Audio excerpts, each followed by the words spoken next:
This is my 2022 angel garden. It's also a remembering garden.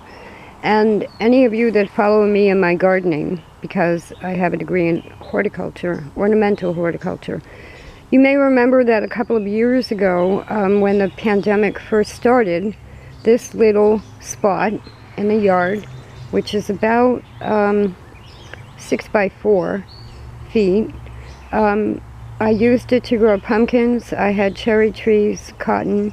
You can have just a little bit of space and grow a lot of different things. My chives are blooming. I have my forsythia bushes are doing well in the middle there, middle of the back. They're growing. They were popping out of their pots and they needed to go in the ground. And I have cactus in the garden this year. I also have more cacti cuttings behind me to go into the garden. Now, the year that I had the cherry tree and the cotton and the pumpkins, I spent hours removing every rock from this space, turning the soil over, adding topsoil and cow manure.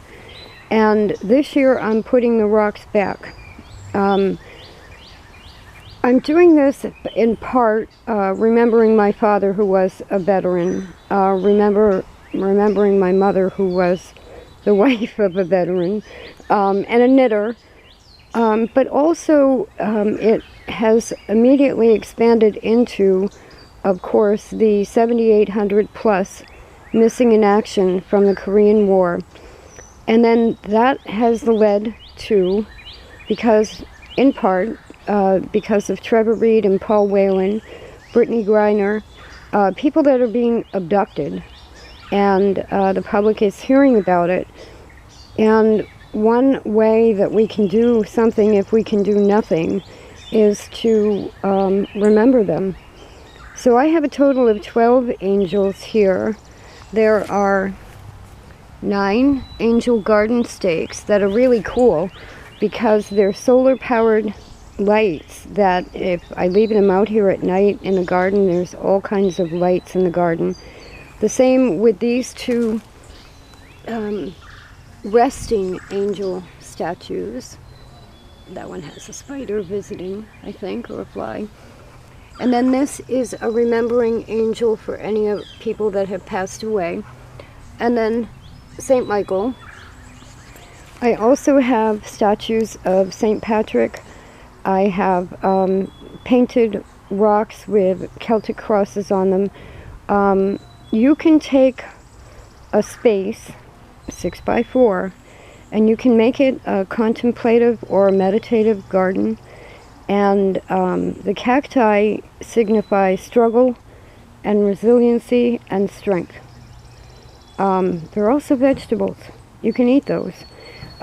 Which, this is a cold hardy yellow flowering opuntia, and I don't know the exact name of this one. I have 4 of those.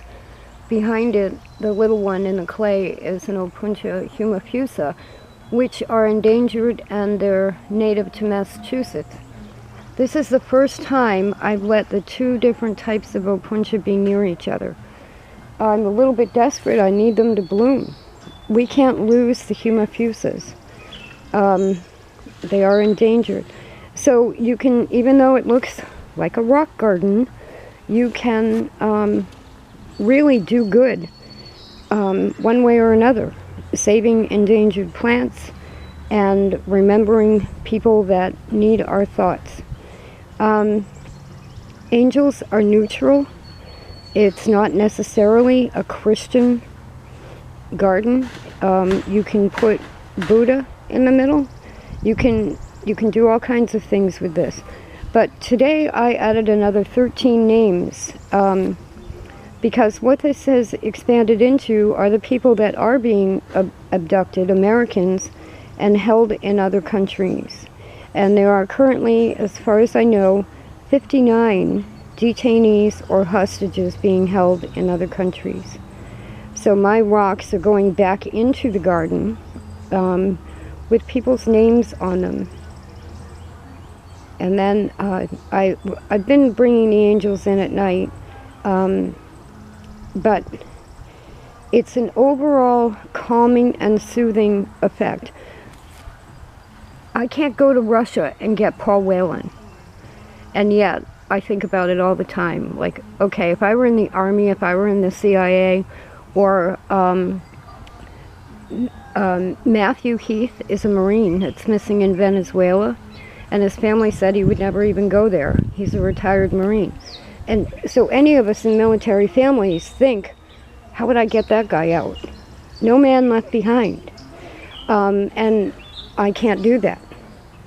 But what I can do is put their name on a rock and put it in a garden that I have grown a true garden in prior to this, with the cherry tree and the pumpkins and the cotton, a true American garden. So it's an idea. I could be doing it on the patio, which is just beyond the garden. I bring the statues in at night, and partially that's why St. Patrick's not out here. Some of the statues are expensive and pricey, so you might want to think about bringing them in every night. Last night was the first night I left the rocks outside. They're like little people markers, and so I have a bucket and I was bringing them in, but the bucket is getting heavy, which is a little bit sad, but I can trust the flag and America to take care of the rocks. The angels still come in at night because if it rains, you know, they're almost all of them are solar powered lights. So at night they come in the house because I don't really want them to get